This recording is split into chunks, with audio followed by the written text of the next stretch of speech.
الذي يأتي إليها الناس من كل فج عميق للتوبة. الصلاة والسلام على من لا نبي بعده وعلى آله وأصحابه وموالاه. Amma ba'du. Para ulama yang saya muliakan, pimpinan dan segenap keluarga besar Laskar Ababil, hadirin hadirat yang saya cintai. Alhamdulillah, malam ini kita dapat bertemu dan berkumpul di rumah Allah yang mulia ini. Dan kali ini syukuran 2 tahun sudah Laskar Ababil berkiprah di tengah masyarakat, sekaligus memperingati Isra dan Mi'raj. Saya ingin mengambil satu cuplikan kecil dari peristiwa Isra dan Mi'raj dalam konteks situasi yang kita rasakan saat ini. Pada saat perjalanan Isra dimulai,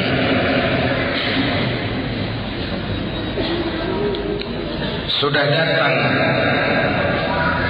gangguan, cobaan. Ada suara dari sebelah kanan memanggil-manggil, Muhammad, berhenti sebentar. Dan Nabi menoleh pun tidak. Lalu dari sebelah kiri, Muhammad, berhenti sebentar. Dan beliau menoleh pun tidak. Selamat dari kanan, selamat dari kiri, dari arah depan. Konkret, tidak cuma suara, tapi ada perempuan tua dengan pakaian menyolok, memanggil-manggil, Muhammad, berhenti sebentar. Menoleh pun tidak. Kata malaikat Jibril, untung saja kau tidak menoleh Muhammad. Memangnya kenapa Jibril? Panggilan sebelah kananmu itu suara Yahudi. Kalau kamu menoleh, umatmu akan cenderung kepada Yahudi. Siapa Yahudi itu? Zionis. Zionis itu siapa? Israel. Israel itu siapa? Amerika kecil. Amerika itu siapa? Israel besar.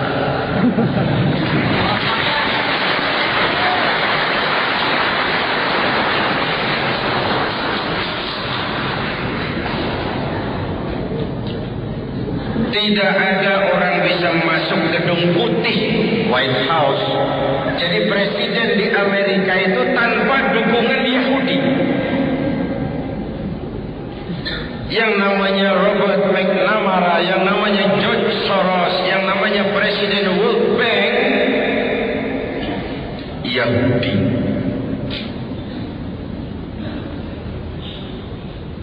Ketika diundang ke Amerika,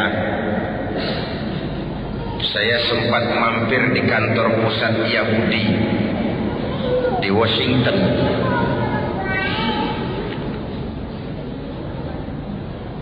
Washington itu dari ujung Berung ke kanan.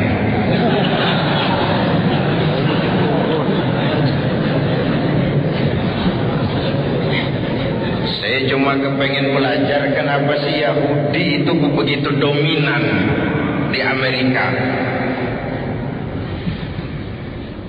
Ada dua catatan saya dari kantor Yahudi itu. Pertama, solidaritas antar mereka luar biasa. Bahwa Yahudi kikir, Yahudi pelit, Yahudi keras kepala, itu kepada dunia luar. Tapi antar mereka terjadi solidaritas yang luar biasa. Ini yang kita harus belajar.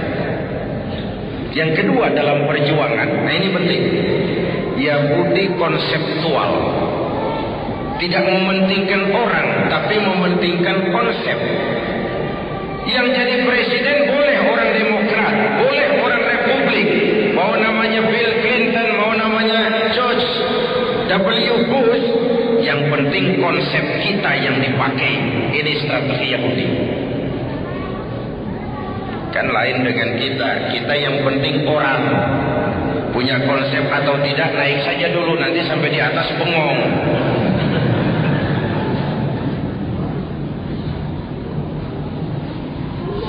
Sebab itu saya sangat memahami kalau Amerika kebakaran jenggot ketika simbol-simbol kebanggaannya dihantam.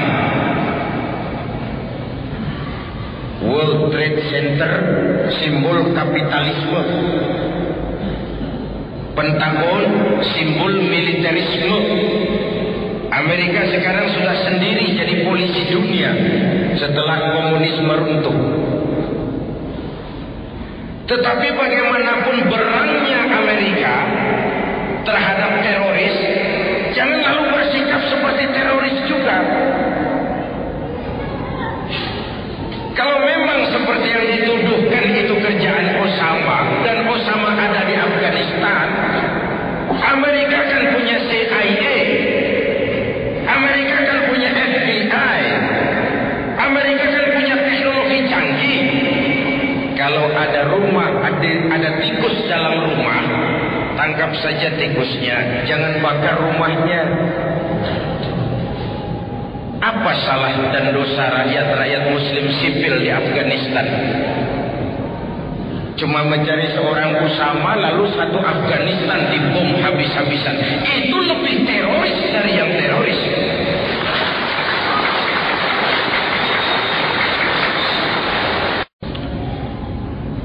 Saya bersyukur belakangan pemerintah sudah rada tegas bersikap. Kemarin-kemarin agak banci.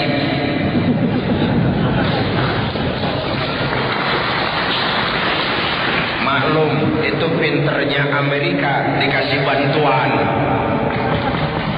Bos, negara manapun di dunia ini, jikalau dia sudah mau terima bantuan Amerika, bersiaplah menerima tangan-tangan Amerika di negeri ini.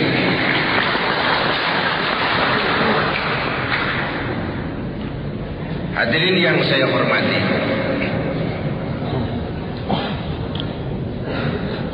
panggil lagi Yahudi. Apa lalu Laskar Ababil harus mendaftarkan diri berangkat ke Afghanistan? Silakan.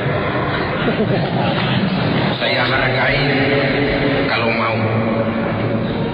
Tapi kalau tidak pun, di Indonesia ini masih sangat banyak hal-hal yang harus kita hadapi dengan jihad. Berani boleh, tapi jangan nekat. Berkorban siap, tapi jangan konyol. Itu prinsip. Kalau situasi medan tidak tahu, pengalaman perang nggak punya, lalu berangkat, kan setor nyawa namanya.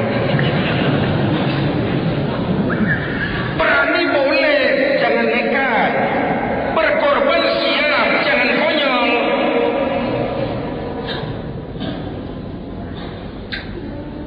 Hadirin yang saya hormati, panggilan Yahudi, lalu sebelah kiri panggilan Nasrani. Nasrani itu Kristen. Siapa mau bantah bahwa kristenisasi juga jalan di Indonesia ini? Kalau di Jawa Barat itu dipola lewat Yayasan Kinasih yang dipimpin oleh Nyonya Radius Prawiro. Dari situ pola kristenisasi Jawa Barat diolah mulai Majalengka sampai Rangkas Bitung. Sejak dulu saya teriak, silahkan menyebarkan agama, tapi jangan kepada orang yang sudah beragama. Panggilan kanan, panggilan kiri, panggilan depan. Perempuan tua dengan pakaian menyolok itu dunia materialisme. Menghadapi 3 panggilan ini, saya ingin menyampaikan sumbangan moral. Dengan apa kita hadapi? Pertama, dengan nilai iman. Itu sebabnya sebelum berangkat Isra, Rasulullah mengalami general check up. Dibawa ke tepi sumur Zam-Zam, dipenuhi hati beliau dengan iman, ilmu dan hikmah. Sebelum berangkat jauh mengalami general check up. Laskar Ababil ini 2 tahun baru lahir, jalan masih panjang, kiri kanan depan belakang banyak panggilan.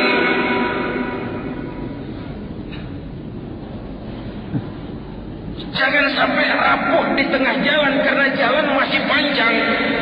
Hancurkan tempat judi, dapat jatah, tenang.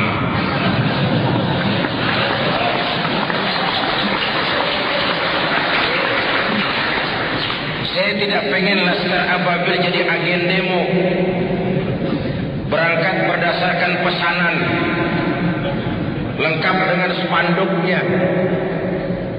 Laskar Ababil harus punya idealisme tersendiri. Ababil itu kan burung Tuhan yang dikirim ke dunia ini untuk menjaga Ka'bah dari serbuan Raja Abrahat yang ingin menghancurkan Ka'bah. Kalau idealisme, saya salut, saya angkat topi. Tapi kalau berangkat dari kepentingan pribadi, mencari keuntungan jangka pendek, keuntungan sesaat, itu akhirnya akan jadi stempel yang tidak baik terhadap Islam sendiri. Hadirin yang saya hormati, karena itu nilai berangkat awalnya adalah iman.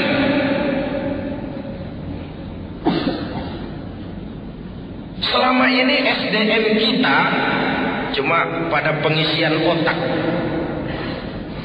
hati sering kosong. Akhirnya muncul ketidakseimbangan. Lahir orang-orang pintar tapi jauh dari benar. Indonesia kita bangkrut, Indonesia kita terpuruk, Indonesia kita sakit sekarang ini karena diurus orang-orang yang pintar, cuma sayang tidak benar.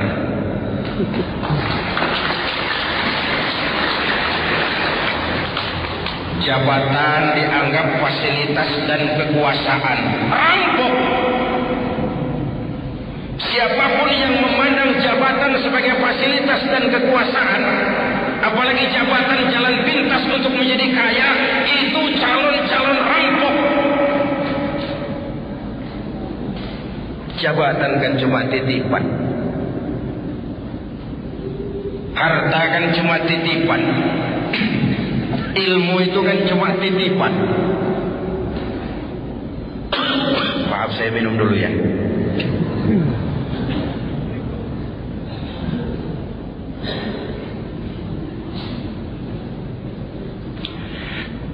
Sampai mana tadi? Titipan. Ini juga titipan, kalau nggak diminum sayang. Titipan. Bagaimana harus disikapi? Pertama, titipan harus dijaga baik-baik. Pak Zainuddin, saya titip mobil ya. Silakan. Waktu mobil diambil, kacanya pecah, knalpotnya hilang, bempernya penyok, yang nitip marah. Kenapa tidak dijaga baik-baik? Allah cuma tidak bilang, Zainuddin, aku titipkan ini jabatan dai kepadamu. Hamzahas, aku titipkan ini jabatan wakil presiden kepadamu. Megawati, aku titipkan ini jabatan presiden kepadamu. titipan, bukan milikmu.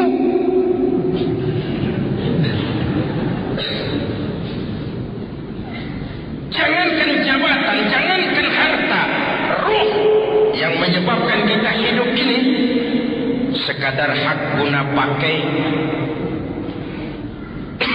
tidak punya sertifikat hak guna pakai, kapan yang punya mau ambil, la haula wala quwata illa billah.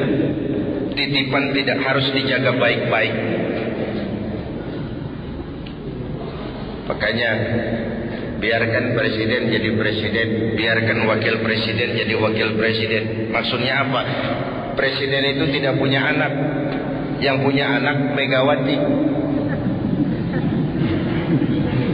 Saya khawatir kalau presiden punya anak, nanti anak presiden ikut ngacak-ngacak negara jadi warga istimewa seperti pengalaman yang lalu.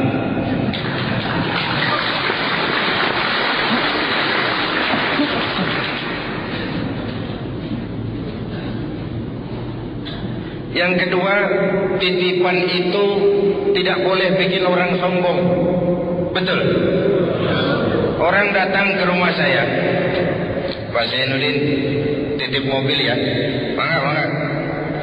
Yang punya mobil pergi, saya petatang peteteng. Woi, ada mobil, bagus. Mobil orang lain, kamu cuma dititipi, kenapa sombong? Dititipi pangkat, sombong, arogan. Itu bukan milikmu. Titipan, diberikan harta, sombong, itu bukan milikmu. Itu titipan. Kenapa mesti sombong? Inilah nilai dasar keimanan itu. Dan sebagai kader,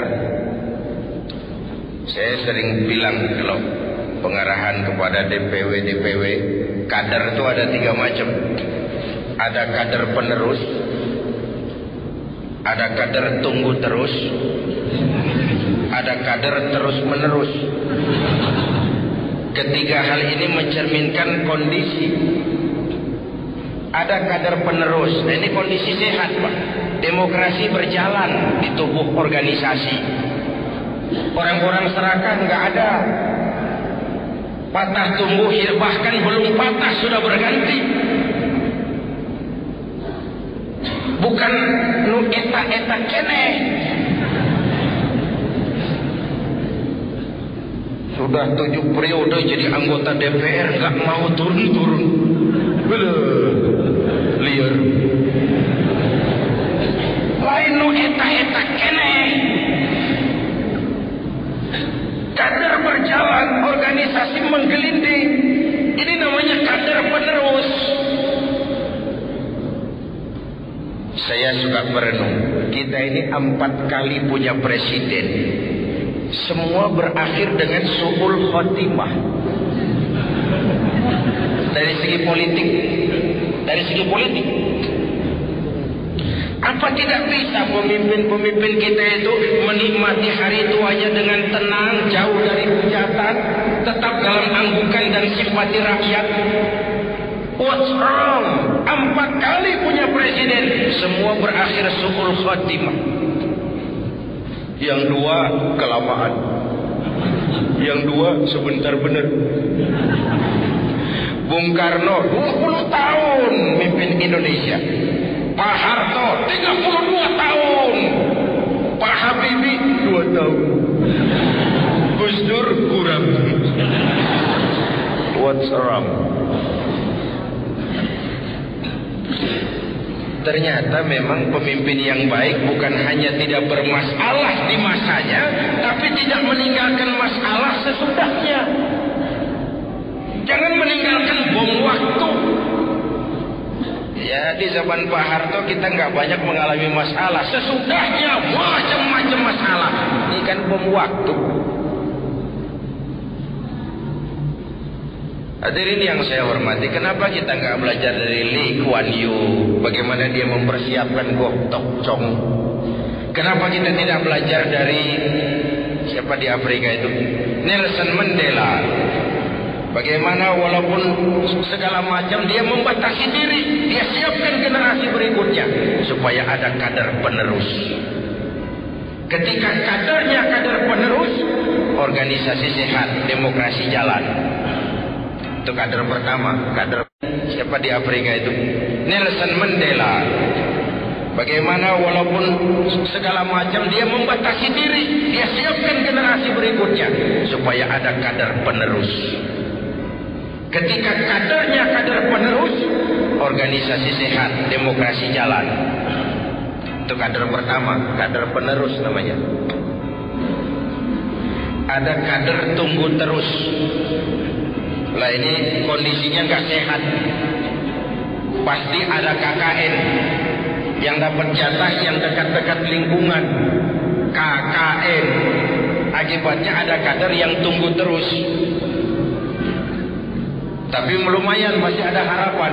Yang lebih celaka yang ketiga, kader terus menerus. Ini sudah nggak sehat organisasi. Dari muda sampai kakek-kakek masih jadi kader. Hidup ini kan cuma nunggu giliran. Yang terberat itu kan menjaga kepercayaan. Coba. Orang seperti Pak Harto bisa turun. Gus Dur turun. Habibie ditolak laporan pertanggungan jawabnya. Bung Karno turun. Padahal sudah dinobatkan jadi presiden seumur hidup. Apa yang menyebabkan mereka turun? Kehilangan legalitas, kehilangan legitimasi. Kenapa kehilangan legitimasi? Tidak bisa menjaga kepercayaan. Tidak punya uang, bisa pinjam. Tidak punya beras, bisa minta. Tidak dipercaya, turun. Lihat kepercayaan. Orang seperti Fidel Castro, orang seperti Saddam Hussein, orang seperti Muammar Gaddafi, secara ekonomi diembargo habis-habisan oleh Amerika, dikucilkan dari pergaulan internasional. Tapi Castro tetap memimpin Kuba, Saddam tetap memimpin Irak, Gaddafi tetap memimpin Libya. Kenapa? Secara umum rakyat punya trust, percaya kepada pemimpinnya. Percaya. Percaya.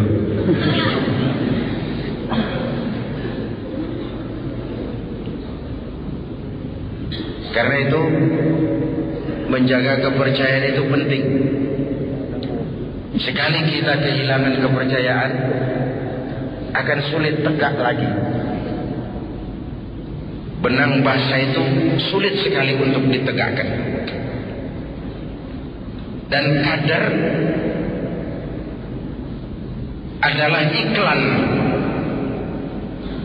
Hadirin yang saya hormati, ini kiat pertama. Menghadapi panggilan kanan, kiri, depan, belakang, mantapkan keimanan. Berjuang karena iman. Berpolitik untuk kepentingan agama.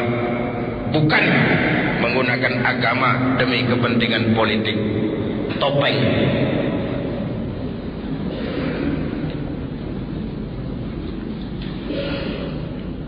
Yang kedua, tetap teguh menjaga kebersamaan, solidaritas, kekompakan dan keutuhan, menghargai perbedaan. Jangan perbedaan dianggap sebagai permusuhan. Apalagi kita sudah melewati hari-hari yang penuh hura-hura. Tukang kompor lebih banyak daripada tukang lem. Musim Pak Bendot, kipas, angin. Kita rakyat selama ini cuma jadi adres. Semua kalau pidato demi rakyat, untuk rakyat. rakyat, buat kepentingan rakyat, padahal kepentingan dewek. Tidak pernah kenal sama rakyat. Rakyat cuma jadi adres, orang numpang alamat. Saya ingat almarhum Panglima Besar Sudirman pernah bilang, tidak ada kemenangan kalau tidak ada kekuatan. Tidak ada kekuatan kalau tidak ada persatuan dan kesatuan. Tidak mungkin terwujud persatuan dan kesatuan tanpa semangat silaturahmi. Mau menang harus kuat. Mau kuat harus bersatu. Mau bersatu, hidupkan budaya silaturahmi. Hadirin yang saya hormati, begitulah kebersamaan yang kita perlukan, walaupun tidak harus selalu bersama-sama. Sehingga dengan kebersamaan, saya yakin kita akan bisa menata hari esok yang lebih baik buat bangsa, negara, dan agama yang kita cintai ini. Kemudian yang ketiga, berjuanglah sebagaimana harusnya, tapi jangan lupa sandaran vertikal kita, minta tolong kepada Allah Subhanahu wa ta'ala. Kalau kita hitung sejak Juli sampai sekarang, begitu cepat perubahan terjadi. Juni, Juli, mulai dari digelarnya sidang istimewa, dicabutnya mandat yang diberikan kepada Gus Dur, dikukuhkan Bu Mega sebagai presiden, dipilih Pak Hamzah sebagai wakil presiden. Itu semua mengingatkan kita kepada kebenaran firman Tuhan, wa tilkal ayyamu nudawiluha bainan nas. Hari itu kami putar di antara manusia. Ada saat datang, ada waktu pergi, ada hari lahir, ada saat kembali. Hidup cuma nunggu giliran. Cuma biasanya antrian itu kacau. Kalau yang depan tidak tahu diri, yang belakang dorong-dorong. Yang depan nggak tahu diri, sudah dapat mau dapat lagi, nggak memberikan kesempatan kepada yang lain. Wajar yang belakang lalu dorong-dorong. Kacaulah barisan.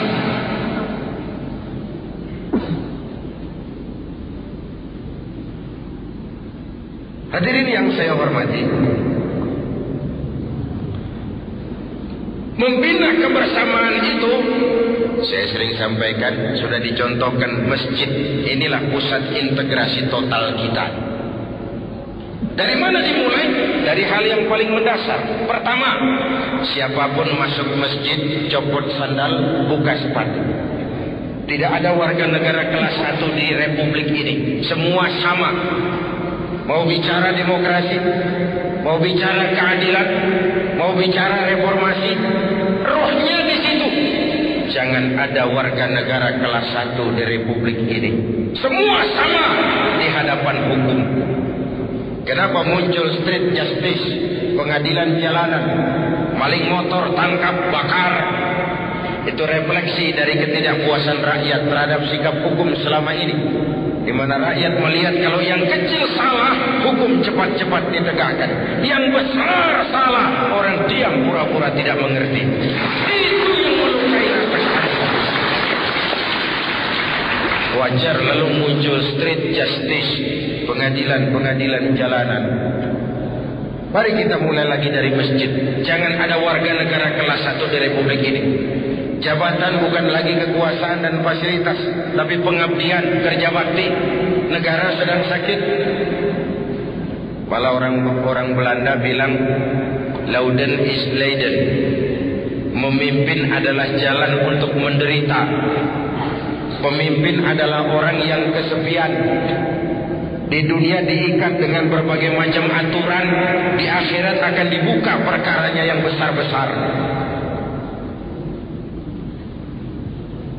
Memimpin adalah jalan untuk menderita. Hadirin yang saya hormati, sudah copot sandal? Sudah Pak. Sudah buka sepatu? Sudah. Ayo masuk ke dalam. Kalau sudah masuk ke dalam sini, yang datang dari utara menghadap ke arah kiblat. yang datang dari timur, dari selatan, dari barat, menghadap semua ke arah kiblat. Coba lihat, bukan soal dari mana kau datang, tapi satu arah menghadap. Bukan soal dari mana kau datang, tapi satu komitmenmu. Bung, saya pengusaha, tapi saya Muslim. Bung, saya pengacara, tapi saya Muslim. Bung, saya tentara, tapi saya Muslim. Jangan dibalik. Saya Muslim, tapi saya pejabat. Saya pejabat, tapi saya Muslim. Jangan saya Muslim, tapi saya pejabat. Nanti Islamnya disuruh membenarkan menjadi legalitas dari penyelewengannya. Hadirin yang saya hormati, itu yang oleh Abdu dikatakan ana muslimun qabla kulli syai'. Sebelum berbuat apapun saya sadar saya Muslim. Saya teknokrat, tapi saya Muslim. Saya polisi, tapi saya Muslim. Suap, saya memang tentara, tapi saya Muslim. Saya memang pejabat, saya Muslim. Saya memang perlu uang, tapi saya Muslim. Sudah menghadap ke arah kiblat semua? Sudah. Ayo selenggarakan sholat berjamaah. Laksanakan hidup bersosial, bermasyarakat, berbangsa, bernegara. Bagaimana caranya? Ya harus ada imam, ada makmum, ada pemimpin, ada rakyat. Siapa yang jadi makmum? Siapa saja. Makmum sih sekedar ikut. Silakan ngaji sama kiai manapun, tidak ada pemilihan makmum. Makmum siapa saja boleh, tapi tidak tiap orang boleh jadi imam. Kenapa? Karena imam mau memimpin orang banyak. Kalau imam bodoh, makmum dungu, hancur sholat.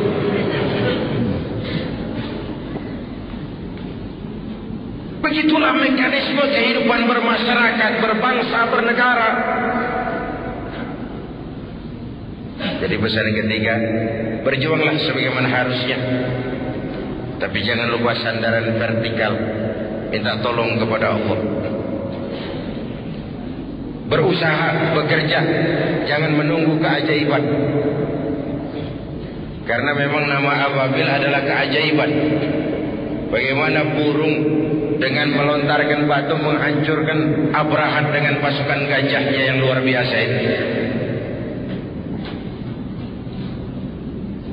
Lalu Allah sendiri berjanji, in tansurullaha yansurkum.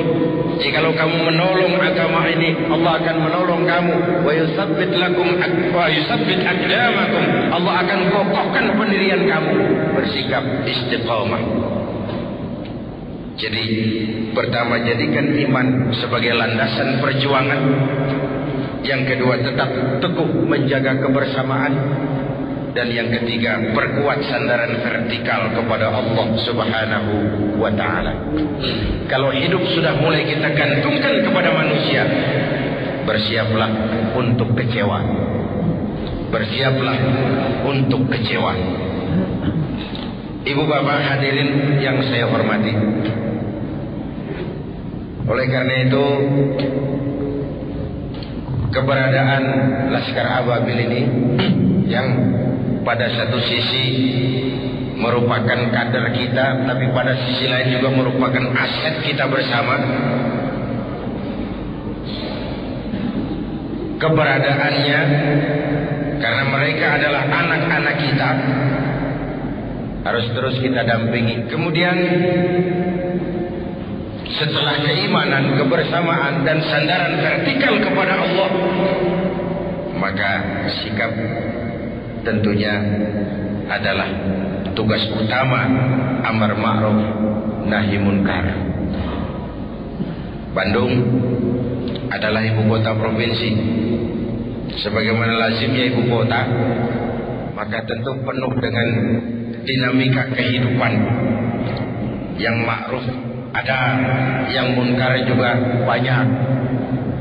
Sama juga dengan Jakarta, masjid puluhan ribu, tapi tempat judi juga ada.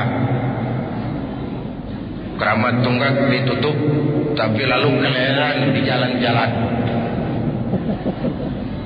Itu semua merupakan bagian dari dinamika kehidupan yang menyebabkan kita harus tetap tegak melaksanakan yang ma'ruf dan mencegah yang munkar. Dan jangan lupa, amar ma'ruf lebih mudah daripada nahi munkar.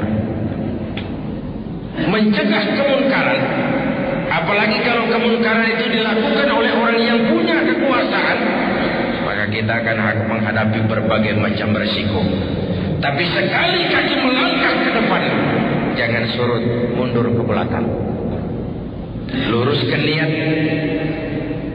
Saya ingin tegak melaksanakan yang ma'ruf dan mencegah yang munkar untuk kemaslahatan bangsa. Sebab apa? Indonesia ini, saya pernah beri contoh seperti kapal laut yang besar. Penumpangnya tidak sama. Ada yang kelas 1, kelas 2, ada yang di dek, ada yang di bawah. Penumpang yang di bawah, kalau perlu air harus ke atas. Tiba-tiba dia berpikir, kenapa jauh-jauh ke atas, air cuma dibatasi dinding kapal. Saya bor saja kapal ini. Nanti air masuk, dan ini kamar-kamar saya. Sudah saya bayar dengan uang saya, yang ngebor juga saya, orang lain jangan ikut campur.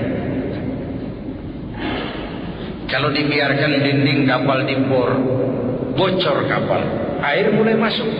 Mula-mula sedikit, makin lama makin banyak makin sulit dikendalikan. Akhirnya kapal oleng, miring, lalu tenggelam. Saya tanya, kalau kapal tenggelam, apa yang mati cuma yang ngebor kapal saja? Seluruh penumpang kapal ikut tenggelam karena satu orang ngebor. Indonesia ini kapal besar, korupsi ngebor, maksiat, munkarat, kebatilan, kezaliman ngebor kapal. Kalau kapal tenggelam, seluruhnya akan ikut binasa. Begitulah Indonesia kita. Kan kadang-kadang ada orang nih, sudahlah kamu jangan main judi, biar saja. Yang judi saya, pakai uang saya, mainnya di rumah saya. Kenapa kamu pusing? Yang mabuk saya, yang beli minuman saya, mabuknya di rumah saya. Urusan apa dengan kamu? Iya, yang judi kamu, yang mabuk kamu, yang zina kamu, tapi judi, mabuk, maksiat man. Kalau negeri ini banyak maksiatnya, Allah murka, turun gempa bumi. Yang mampus bukan cuma kamu, monyong. Seluruh penumpang kapal ikut tenggelam di dalamnya. Seluruh keluarga besar Laskar Ababil. Begitulah Anda kalau melihat maksiat munkar, ini orang mau ngebor kapal, harus dicegah. Harus dicegah dengan cara yang santun, sehingga melahirkan rasa refleksi dengan tujuan mengajak bukan mengejek, merangkul bukan memukul, menyentuh bukan menyinggung. Sebab kalau yang ma'ruf tidak ditegakkan, yang munkar berjalan terus, nanti akan samar mana yang ma'ruf, mana yang munkar. Ketika samar, pergeseran nilai terjadi. Yang munkar dianggap ma'ruf, yang ma'ruf malah menjadi munkar. Celakalah kita kalau masyarakat sudah mengarah ke arah suasana yang seperti itu. Jadi oleh karenanya, saya hanya menyampaikan 3 hal ini saja. Pertama, luruskan niat, jernihkan hati. Karena Allah saja saya bergabung di Laskar ini. Tidak terbebani oleh target kepengen jadi sesuatu. Maka lillahi yatim wa maka li ghairillahi yanhadim. Kata Imam Ibn Ruslan, yang karena Allah akan sampai kepada tujuannya, yang tidak karena Allah bakal kandas di tengah jalan. Kita lihat saja sejarah ini. Ada yang muncul begitu cepat, tahu-tahu nukik lagi, selesai. Luruskan hati, jernihkan niat. Yang kedua, jaga kekompakan, kebersamaan, karena perjuangan ke depan semakin berat. Yang ketiga, tetap punya sandaran vertikal kepada Allah. Catatannya, bersikaplah istiqamah dalam menegakkan yang ma'ruf dan mencegah yang munkar. Terima kasih. Selamat bermilad yang kedua. Semoga senantiasa dalam perlindungan Allah. Usikum wa nafsi bitaqwallah. Wassalamualaikum